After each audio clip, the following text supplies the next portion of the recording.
আমাৰ PWD department আৰু Indian road Congress ইয়াতে ব্ৰিজ ষ্ট্ৰাকচাৰবিলাক কেনেকৈ ক্লাইমেট ৰেজিলিয়েণ্ট হ'ব পাৰে, ছাষ্টেইনেবল হ'ব পাৰে, আৰ্থকুৱেক ৰেজিষ্টেণ্ট হ'ব পাৰে, ইয়াৰ ওপৰত এখন ছেমিনাৰ কৰিছে। ইণ্ডিয়াৰ বহুত লিডিং ইঞ্জিনিয়াৰ, স্কলাৰ, টেকনলজিষ্ট ইয়াত আহিছে।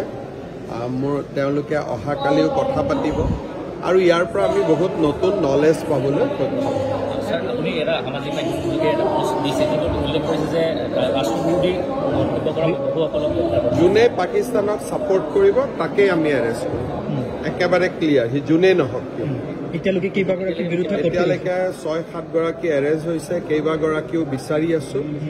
যোনে ডাইৰেক্টলি অৰ ইনডাইৰেক্টলি পাকিস্তানক ছাপোৰ্ট কৰিব তেওঁৱে এৰেষ্ট হ'ব আৰু আমি আইনৰ আশ্ৰয় লৈ কঠোৰভাৱে এই ধৰণৰ ব্যক্তিৰ বিৰুদ্ধে বা অৰ্গেনাইজেশ্যনৰ বিৰুদ্ধে আমি কাম কৰিম। সামাজিক মাধ্যম কঠোৰভাৱে আপোনালোকে সামাজিক মাধ্যম হওক, নৰ্মেল মাধ্যম হওক, ডিজিটেল মাধ্যম হওক, লিগেচি মাধ্যম হওক, পাকিস্তানক ছাপোৰ্ট কৰা ক'তো নচলিব।